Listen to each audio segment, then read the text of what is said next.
The Vatican sky suddenly filled with dark clouds, as if heaven was holding its breath waiting for a terrible secret to be revealed. White smoke rose from the Sistine Chapel, announcing that the Catholic Church had a new pope, Pope Leo XIV. But behind the ringing bells and the joy of millions of believers, a haunting story was creeping in that had the world on its toes. A chipped rosary appears out of nowhere, mysterious pieces of paper slide under doors, and inexplicable signs, all like whispers from God or a warning from the supernatural. Is this new pope a light leading the church through the darkness, or the harbinger of a spiritual storm that is about to sweep everything away? Step into a story that will shake your heart, because what you are about to hear may shake your faith and change you. Within the ancient walls of the Vatican, the air was heavy with sacred silence. Cardinals in bright red robes walked through the Sistine Chapel with solemn expressions. The prayer is so deep that it seems to blend with the space. But there was one high who stood outside longer than the others as if held by an invisible force. That is Homie Tag from Philippines.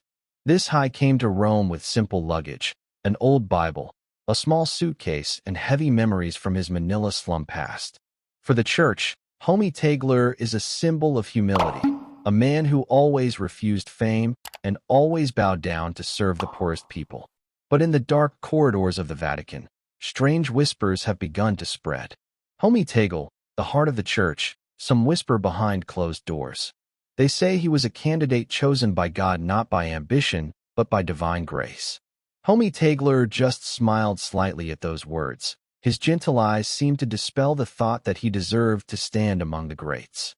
Little did he know that at that moment a mystery was waiting ready to shake every belief he had ever held. That morning, as he crossed the cold courtyard of the Vatican, a strange object caught Cardinal Tagle's eye. A small wooden box sat alone on the cold marble bench. Just a few minutes ago, it wasn't there. No guards, no footsteps in the drizzling rain, just the box and the pounding in his chest.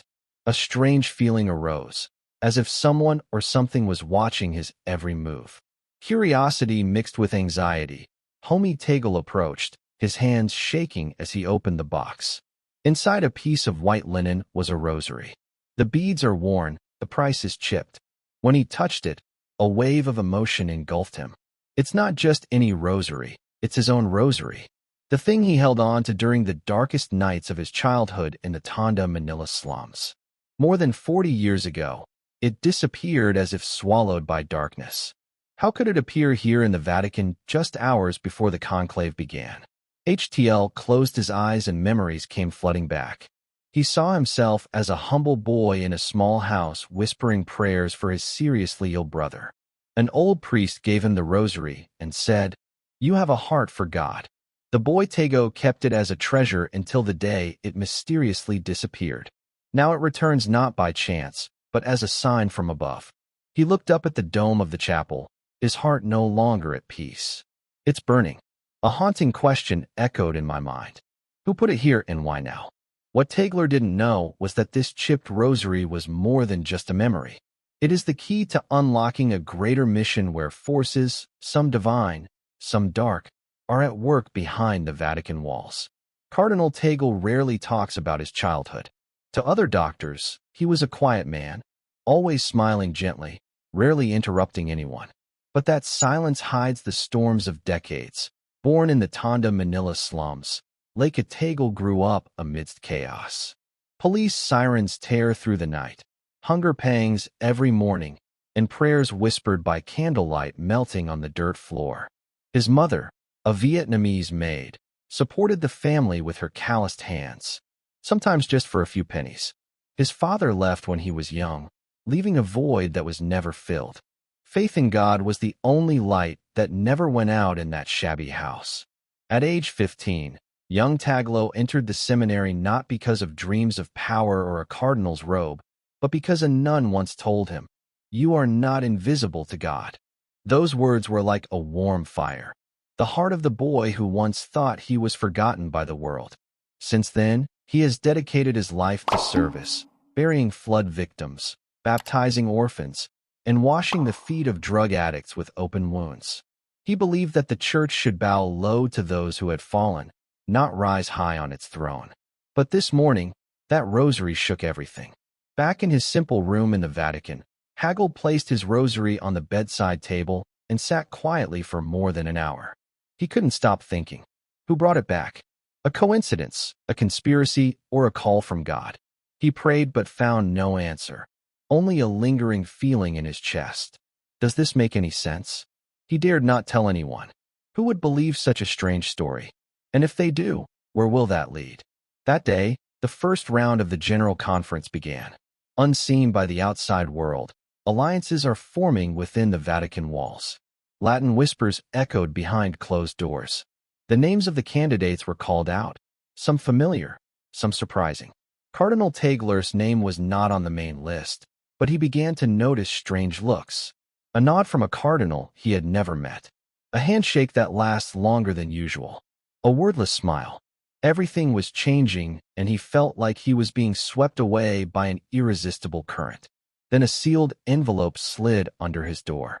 No name, no marks, just the same linen paper that once lined the rosary box. His hands trembled as he left a sentence. Relics do not return randomly. They return to remind the faithful. The world is about to be rewritten. His breath caught. Who sent it? Is anyone following you? Or is this a sign from above? That night, Hoyt hardly slept. The rosary lies under his pillow like when he was a child afraid of gunfire in the street.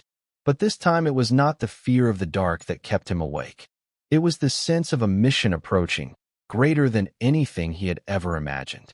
The next morning, the Lakes entered the chapel to begin the conclave. No phones, no contact with the outside world, just red robes, prayers, and centuries-old traditions. Homie Tagle walked near the end of the line, head bowed, rosary beads tucked into his sleeve.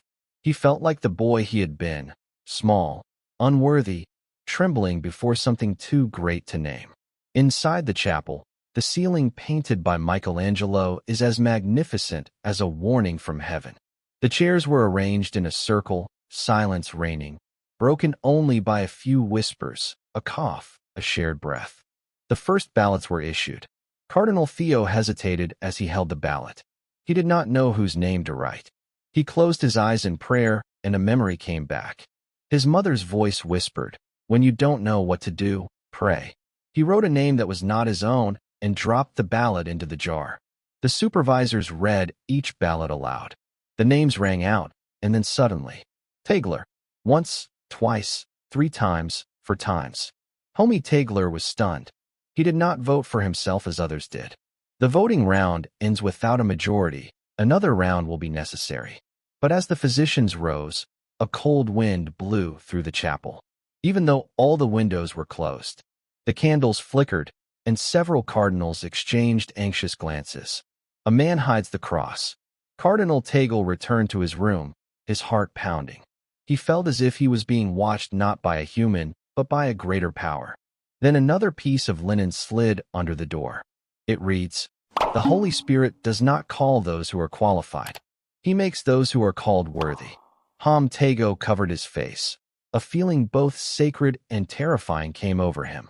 The next morning, the air in the chapel was heavier than the smell of incense. No one mentioned the wind or the flickering candle, but the cardinals were not blind.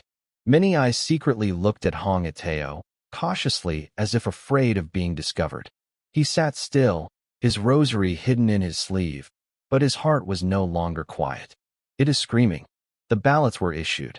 Hamago clenched his pen, deciding to vote for the person he believed was best. As he walked up to cast his vote, he felt a slight tremor under his feet, as if the Vatican itself were shaking. No one else noticed, but he knew what he felt. The counting of votes begins. Tagle S times, 8 times, 10 times, 12 times. His name far surpassed the other candidates, although it did not have a majority. Returning to his room, Tagle found a new message not slipped under the door, but placed right on the pillow.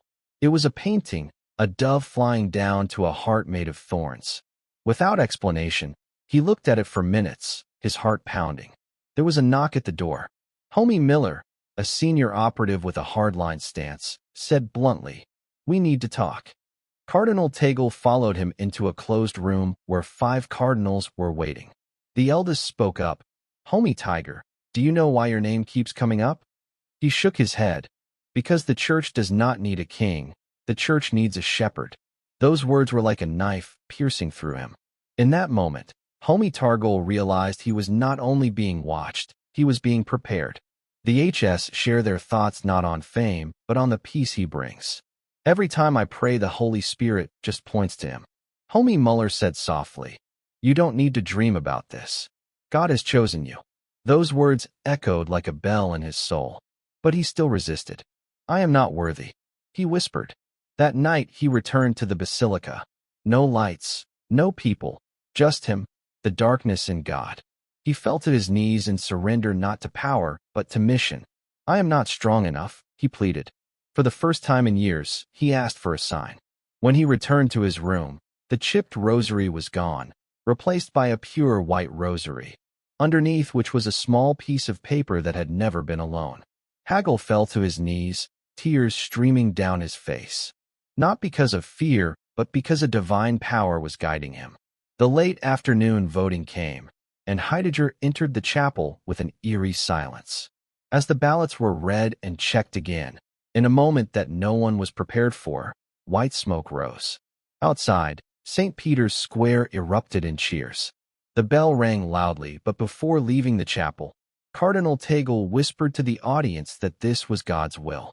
On the balcony of the Basilica of St. Peter Hom Wimamberti, he appeared and announced in Latin that the 267th Pope of the Catholic Church is Homie Robert Francis Prevost, 69 years old, American, with the papal name Leo XIV.